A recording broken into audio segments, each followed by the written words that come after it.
Bienvenue à l'heure de la bonne nouvelle. Cette semaine, nous poursuivons notre série d'émissions ayant pour thème l'Évangile, puissance de Dieu. Aujourd'hui, l'Évangile de la vérité. De nos jours, chaque religion déclare posséder la vérité. Mais en plus, chaque personne tente de se tricoter sa propre vérité, ce qui donne lieu à énormément de confusion. La question qu'on a posée lors de notre Vox Pop: chacun possède sa propre vérité en ce qui concerne la religion. Mais vous, qu'en pensez-vous? Mais je pense pas qu'il y ait de vérité absolue. Les gens devraient peut-être écouter un petit peu plus à l'intérieur d'eux-mêmes puis voir ce qui a l'air d'être vrai en fonction de ce qu'ils ressentent. Mais je pense pas que personne puisse prétendre détenir la vérité absolue, ni aucune religion en particulier. Chacun sa vérité, c'est vrai. Et seulement, je trouve ça dangereux. Si on respecte la vérité de chacun, là, il n'y a plus de liberté de personne. Well, if you look at all religions, they all have a common tie. You do good unto others and you get rewards in the end. I think that's a good theory. I believe in John Lennon and his religion, really. Love all. Love is all you need. Qu'est-ce qui a de l'allure pour moi, c'est qu'il y a un principe fondamental. S'ils reconnaissent une puissance supérieure, peu importe comment est-ce qu'elle s'appelle, pour moi, ça, je suis d'accord avec ça. Je pense qu'on peut aller chercher des éléments intéressants dans peut-être plusieurs religions, mais dire qu'une détient la vérité et que les autres sont dans le champ, ça marche pas. Bonjour François. Bonjour Valérie.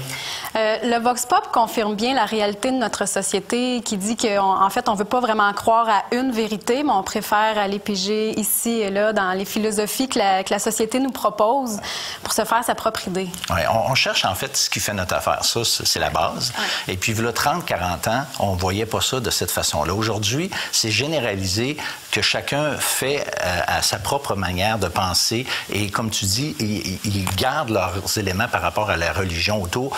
Ils se sont fait vraiment une philosophie à eux. Puis je vais donner un exemple parce que le relativisme, c'est quelque chose qui n'a pas de bon sens dans la vie courante.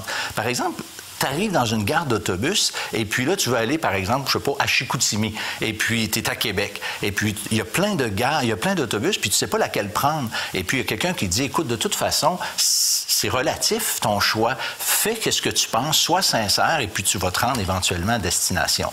Et dans le monde physique, une réponse comme ça, elle serait rejetée du revers de la main, c'est sûr.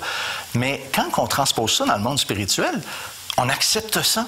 Mais ça n'a pas de bon sens et on ne peut pas se permettre d'avoir une opinion relative fondée sur on ne sait pas quoi et finalement on base notre éternité sur une opinion comme ça. Fait que Jean-Pierre aujourd'hui va nous répondre à cette question-là en relation avec la vérité et ça c'est fondamental. Puis peut-être que vous aussi, à la maison, vous avez votre propre idée par rapport à la religion ou encore cette réalité vous intéresse. Mais on vous invite fortement à faire part de vos commentaires en nous écrivant à l'heure de la bonne nouvelle, casier postal 26006, Trois-Rivières, Québec, G8Y7M1 ou par téléphone au 1-866-509-1319 ou encore par courriel à info@hbn.ca. Si vous vous êtes déjà intéressé à la théorie de l'évolution ou au Big Bang, vous saurez sans doute vous identifier au témoignage de cette jeune femme qui a un jour osé tout reconsidérer. Moi, j'ai grandi au Lac-Saint-Jean, à Saint-Félicien. Je suis la plus jeune d'une famille de 5 enfants. Et puis, c'est une famille typiquement québécoise, normale, avec des bons parents. Mes parents m'ont toujours amenée à l'église catholique pour la messe quand j'étais petite. Et puis, moi, je comprenais pas trop le sens de ces rituels-là puis des paroles qu'on répétait, mais je suivais mes parents, je questionnais pas trop. J'étais toujours très bonne à l'école, j'aimais beaucoup l'école. Puis en grandissant à l'adolescence, là, on a commencé à me parler dans mes cours d'histoire de la théorie de l'évolution des espèces et du Big Bang que tout le monde connaît. Et puis, on me présentait ça comme des vérités. Puis moi, ben, dans mon jeune esprit, il n'y avait vraiment rien pour m'amener à remettre ça en question. Donc, j'ai cru que c'était vrai, comme toutes mes amies. Puis, la plupart des gens, d'ailleurs, croient ça. Et j'ai compris que c'était pas compatible avec l'existence de Dieu. Parce que si la vie est le fruit du hasard, Dieu, il n'y a pas de place dans le paysage. Alors, à ce moment-là, j'ai dit à mes parents que moi, j'allais plus aller à l'église avec eux. Ça faisait pas de sens pour moi. Donc, en grandissant à l'adolescence, avec mes amis, on a commencé à courir les parties, consommer de l'alcool de plus en plus. Et tout au fil de mes études, ça continue à bien aller au cégep. J'ai rentré en médecine dentaire en 1997. Et puis là, tout d'un coup, il y a eu un problème parce que mon mode de vie de fin de semaine n'était plus compatible avec les succès scolaires. Alors, j'ai connu un échec scolaire pour la première fois de ma vie à mon 2e trimestre. Ça a été très difficile pour mon ego. J'ai failli tout lâcher. J'étais vraiment pas contente. Puis, à ce moment-là aussi, j'ai commencé à m'impliquer dans les associations étudiantes, un peu, je pense, pour aller chercher une source de valorisation, étant donné que les études, c'était plus ma force à ce moment-là. Alors, tranquillement, pas vite, j'étais de plus en plus impliquée jusqu'au point que j'ai été, à un moment donné, présidente de l'ACADOL, qui est l'Association générale des étudiants à l'Université Laval. Alors, j'ai commencé au mois d'avril, et puis, après quelques semaines, déjà quelques mois, j'ai compris que j'étais pas à ma place, j'avais pas ce qu'il fallait pour faire ce rôle-là, tellement que j'ai dû prendre la décision qui s'imposait. J'ai démissionné à la fin de cet été-là de mon poste. Ça aussi, c'était très difficile parce que j'ai été obligée d'avouer devant tout le monde que j'avais fait une erreur. Et puis à ce moment-là, pour la première fois, j'ai vraiment ressenti le poids de ma culpabilité à cause des erreurs que j'avais faites. Je ressentais aussi le poids de ma méchanceté puis de mon orgueil tout d'un coup. Je voyais que j'étais pas du tout infaillible. Puis avant, je m'étais toujours pensée bonne, mais là, tout d'un coup, c'était pas si bon que ça, mon affaire. Alors, mais j'avais pas de solution pour mon problème de culpabilité. Fait que j'ai juste décidé de faire comme s'il était pas là puis de continuer ma vie en me disant que je n'étais pas pire qu'une autre. Là, j'ai continué mes études plus intensément. J'ai fait connaissance avec mes nouveaux collègues de classe, étant donné que j'avais eu un échec, j'avais doublé une année. Puis, il y en avait un parmi eux qui était vraiment différent. J'étais pas capable de dire exactement en quoi il était différent, mais il y avait comme une attitude particulière. Il faisait pas de blagues méchantes ou de commentaires douteux. Puis, c'est ça. Un bon petit gars, vraiment bien gentil. J'ai appris aussi qu'il préparait un voyage missionnaire en Inde pour l'été, ça c'était en 2000, avec un organisme fondé sur la Bible.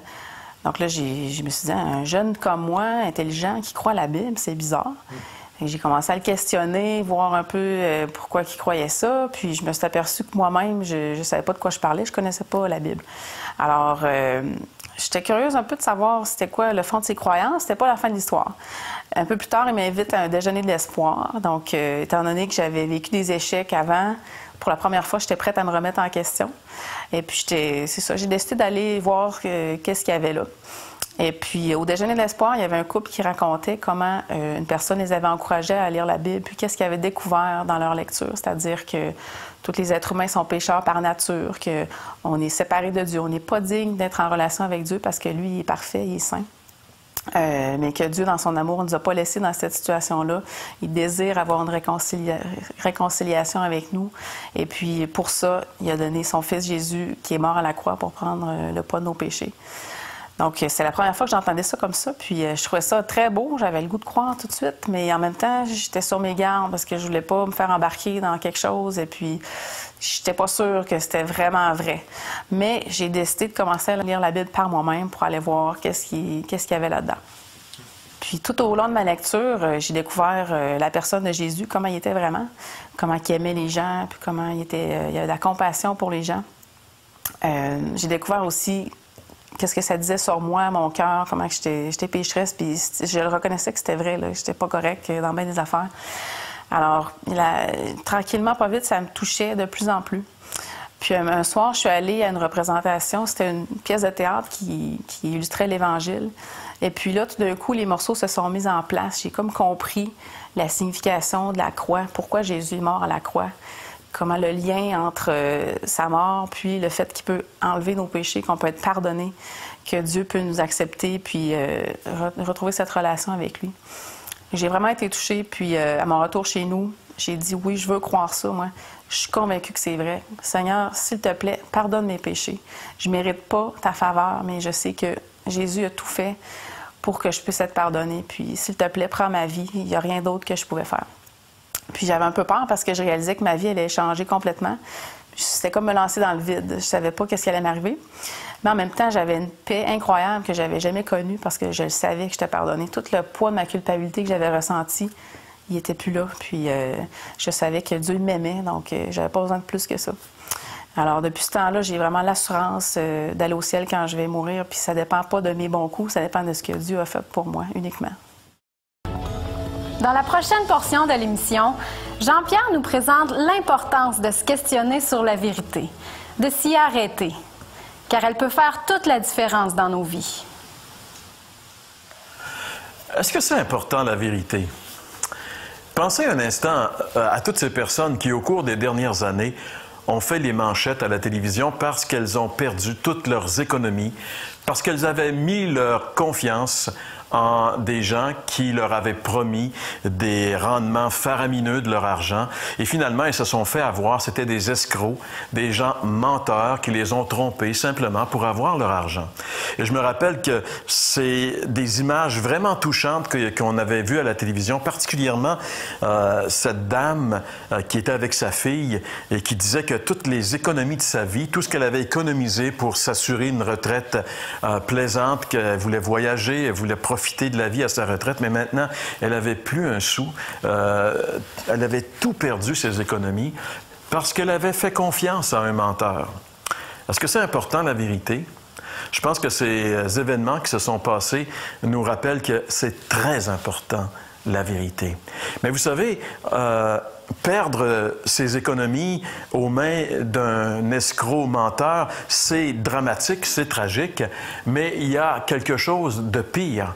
La Bible nous dit que nous possédons tous quelque chose de plus précieux que de l'argent.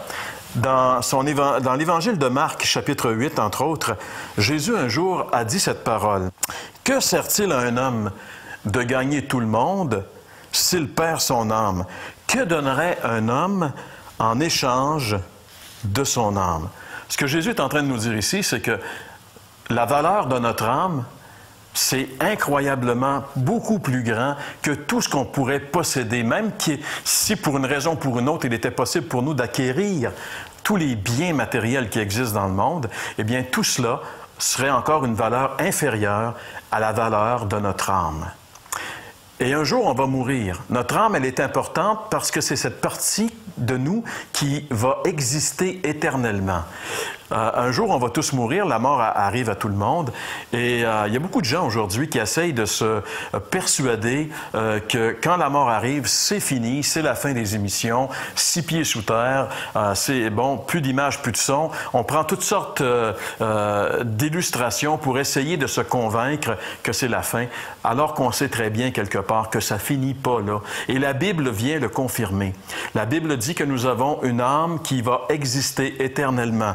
Et cette existence, c'est ou bien nous allons être dans la félicité éternelle, ou bien nous allons être dans le malheur éternel.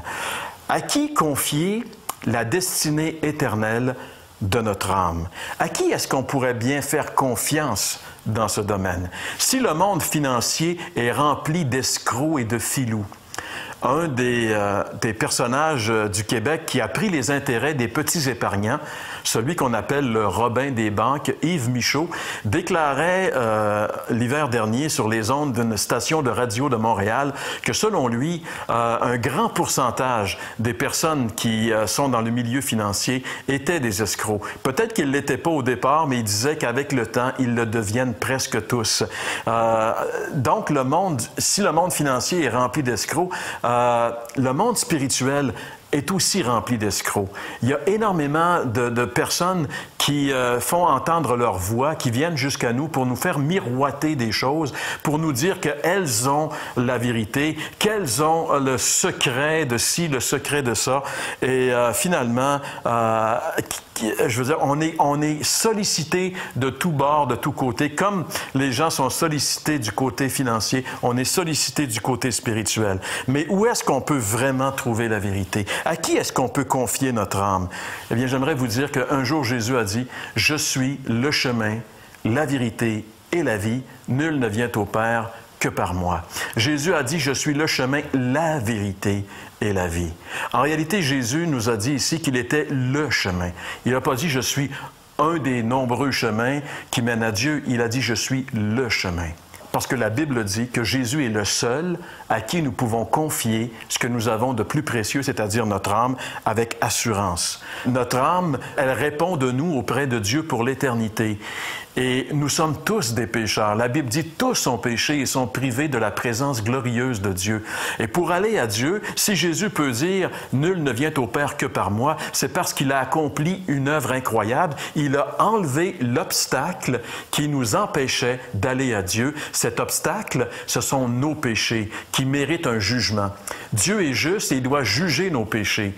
Et la Bible dit que quand Christ est mort sur la croix il y a 2000 ans, il a pris sur lui nos péchés et il a subi à notre place le châtiment que nous méritions. Je devais être châtié pour mes péchés. Vous deviez être châtié pour vos péchés. Mais Jésus a accepté d'être châtié à notre place.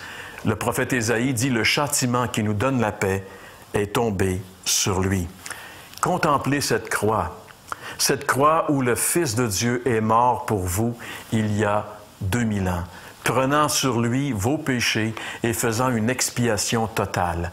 Et soyez sûrs d'une chose, si vous vous confiez en lui, vous pouvez être en paix. Vous pouvez avoir l'assurance que vous ne serez jamais floué, jamais trompé, parce qu'un jour Jésus a dit « Je suis le chemin, la vérité et la vie. Nul ne vient au Père que par moi. » Avez-vous vraiment mis votre confiance en Jésus? Avez-vous cru en celui qui est la vérité? Sinon, pourquoi ne pas le faire maintenant? C'est très simple. Dans une simple prière, vous pouvez reconnaître que vous êtes pécheurs. La Bible dit tous ont péché et sont privés de la présence glorieuse de Dieu. Si vous restez comme vous êtes maintenant, si vous ne changez pas, la Bible dit que vous êtes sur le chemin large de la perdition et que vous allez passer l'éternité en enfer.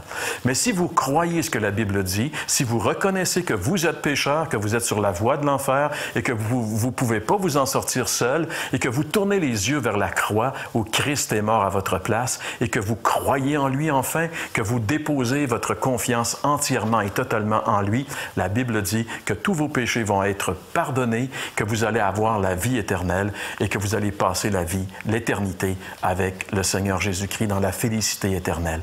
On n'a rien à perdre, mes amis. On a tout à gagner. Alors pourquoi ne pas dans une simple prière maintenant dire « Seigneur Jésus, je reconnais que je suis pécheur. Je reconnais, Seigneur, que j'ai cru le mensonge et que j'ai vécu dans le mensonge toute ma vie, mais maintenant je viens à toi qui est la vérité. Je te reçois comme mon sauveur. Accepte-moi, Seigneur, et fais de moi la personne que tu veux que je sois. » Et si vous faites cette prière sincèrement, vous allez enfin connaître la véritable vérité.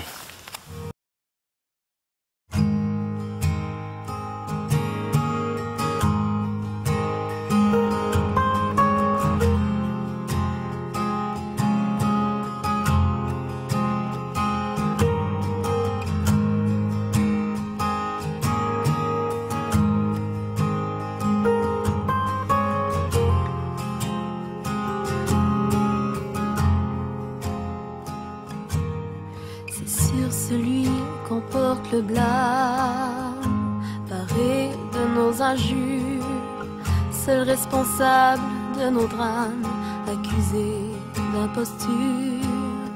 C'est celui dont le nom dérange, que l'on prie seulement quand ça nous arrange.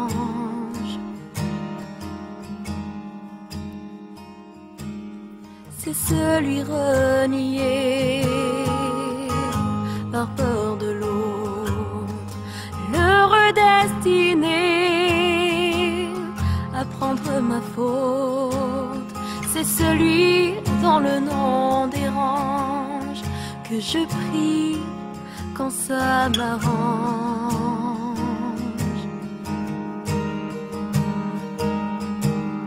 C'est pourtant lui qui s'est chargé de ma honte, de mes fautes, qui m'a donné la liberté en prenant sur son épaule le poids de mes erreurs.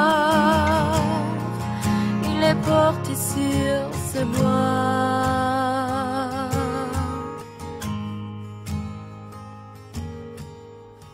C'est celui qui t'aime au point de t'appeler son enfant. Pourtant le roi des rois est dit bénédiction. C'est celui qui ouvre les bras, qui t'attend et t'offre son pardon.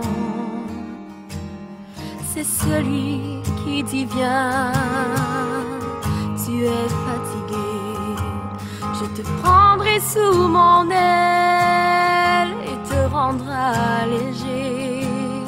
Oui, c'est moi dans le nom des ranges que tu pries seulement quand ça t'arrange.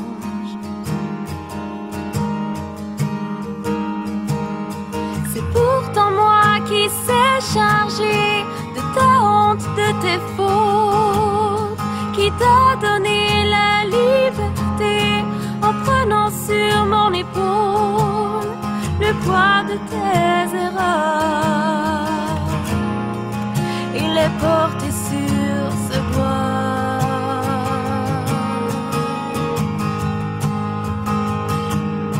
C'est pourtant moi qui sais charger de ta honte, de tes fautes, qui t'a donné la liberté en prenant sur mes épaules le poids de tes erreurs. Il est porté sur ce bois.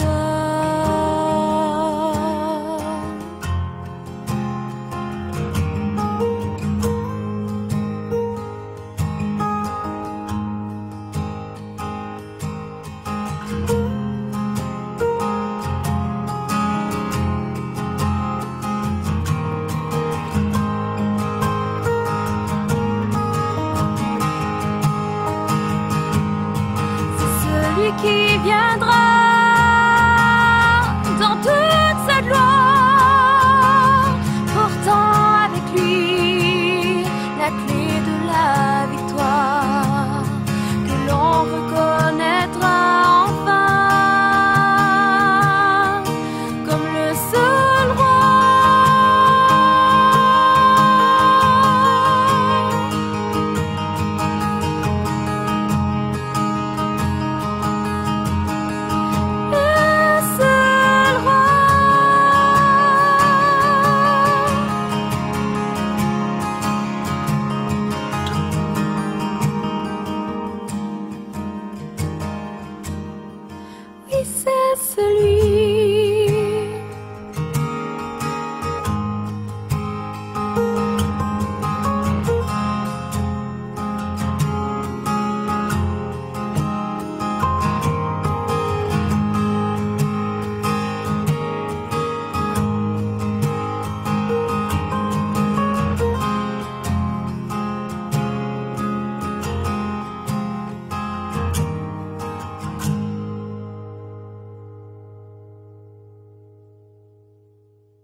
Jean-Pierre, on se fait pas beaucoup d'amis quand tu affirmes, comme tu viens de le faire dans ton message tantôt, que la vérité, c'est une personne, la vérité, c'est absolu, ça laisse aucune place pour le relativisme si populaire aujourd'hui.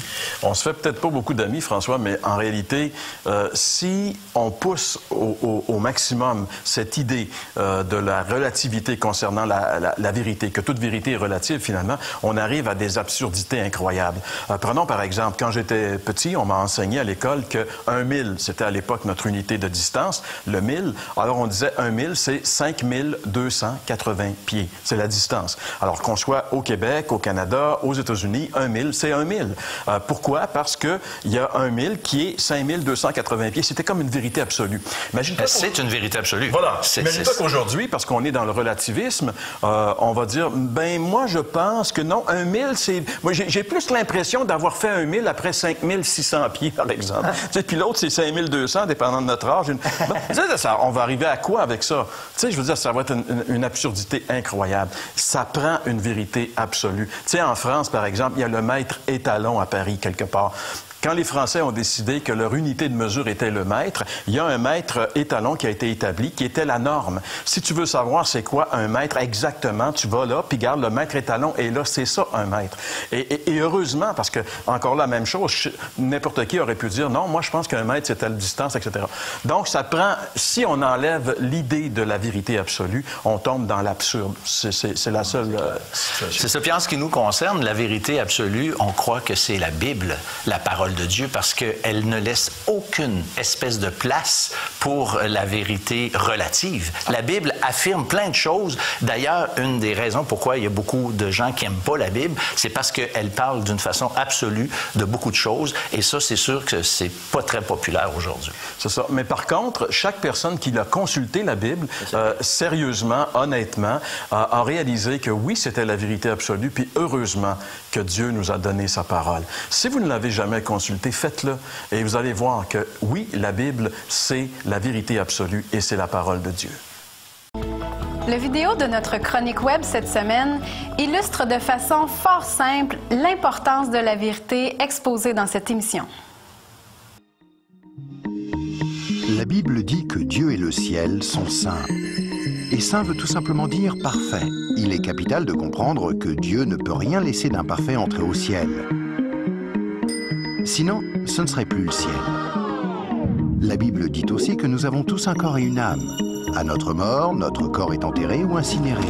Mais notre âme, le vrai nous, vit pour toujours, soit au ciel, soit en enfer. Malheureusement, nous avons un problème, car la Bible dit que si nous avons enfreint une seule des lois de Dieu, par exemple, si nous avons menti une fois, triché une fois, détesté une fois, juste une fois, comme nous l'avons tous fait, soyons honnêtes, alors notre âme devient imparfaite et nous ne pouvons pas entrer au ciel. Nous ne sommes pas pardonnés en étant baptisés ou confirmés, ni même en priant occasionnellement, ou en allant à l'église, ou en croyant en Dieu, ou en essayant d'être bons. Ce sont toutes de bonnes choses, mais aucune ne nous accorde le pardon. Mais voici la bonne nouvelle, et c'est là que Jésus entre en jeu.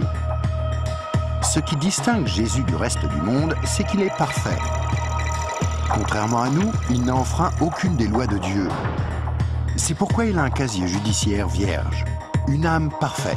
Le jour où ils te demanderont d'échanger leur casier judiciaire avec ton casier judiciaire parfait, alors il leur sera possible d'être pardonnés. C'est pourquoi Jésus est si merveilleux. Grâce à lui, il est possible que chacun, peu importe les erreurs commises, soit pardonné et entre un jour au ciel.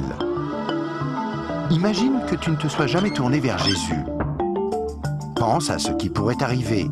Je suis désolé, je ne peux pas te laisser entrer au ciel. Je dois t'envoyer en enfer. Ça choque, mais ça nous force à réfléchir.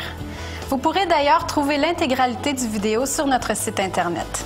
Soyez des nôtres la semaine prochaine pour une autre émission de l'heure de la bonne nouvelle.